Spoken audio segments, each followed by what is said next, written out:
Your brain relies on mental shortcuts to ease the way you process information. And one such shortcut is the expertise heuristic, according to which statements made by experts appear more credible compared to statements made by non-experts. And credibility is the foundation of persuasion. But how do you establish credibility, especially when you're not in the same room with your buyers?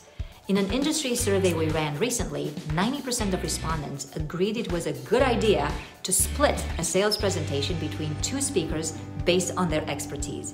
Their justification for the split was not only for showcasing credibility, but also for offering variety and alleviating some boredom during the presentation.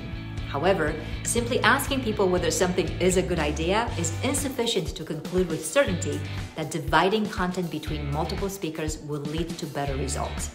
So, we conducted a neuroscience study to observe implicit reactions and answer the question, what happens in the buyer's brain when two experts, not just one, deliver a virtual sales presentation? In our study, participants watched a presentation about a solution for contract management. The content naturally rendered itself into two parts: an introduction to challenges in contract management and a solution that addressed those challenges. We included 4 experimental groups. Group 1 watched the presentation delivered by one speaker with good presentation skills. Group 2 watched the same presentation delivered by one speaker with poor presentation skills. Group 3 watched the same presentation divided between two speakers with good presentation skills. And Group 4 watched the same presentation divided between one good speaker and the bad one. Analyzing the EEG and ECG data, we found that including multiple speakers in the sales pitch provoked boredom toward the end of the presentation, even when both speakers had good presentation skills. However, when only one good speaker delivered the presentation, the opposite happened. While buyers were in a slightly negative state at the beginning, they were in a more positive state in the end.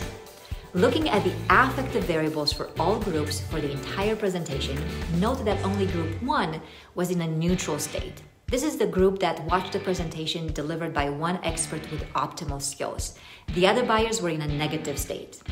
Buyers in Group 4, which included a good speaker and a bad one, experienced a higher cognitive workload and higher motivation.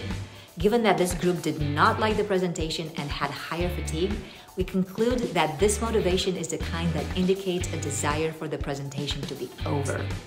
Eye tracking data showed that the presenter with poor skills draws more attention to himself, while the presenter with optimal skills draws more attention to the presentation. This explains the long-term memory findings. Buyers who listened to experts with great skills had higher memory scores.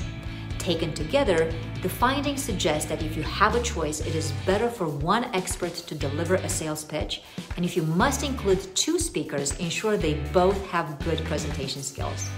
Let's also look at the order in which the speakers with different skills presented the two sections of the presentation, because this will make a difference to you. When the bad speaker presented first, the audience started in a rather neutral state, and after the good speaker took over, the emotion trended toward positive valence. In the group where the good presenter started the presentation, the audience showed high levels of positive valence, which reflected a good first impression, but the valence significantly dropped when the bad speaker took over. So, if you must include two speakers and one of them has subpar skills, assign that person to start the presentation so you end with an audience who is in a positive state of mind. This guideline of putting your worst foot forward, as unconventional as it is, will render better memory when buyers listen to the bad speaker first and the good speaker second.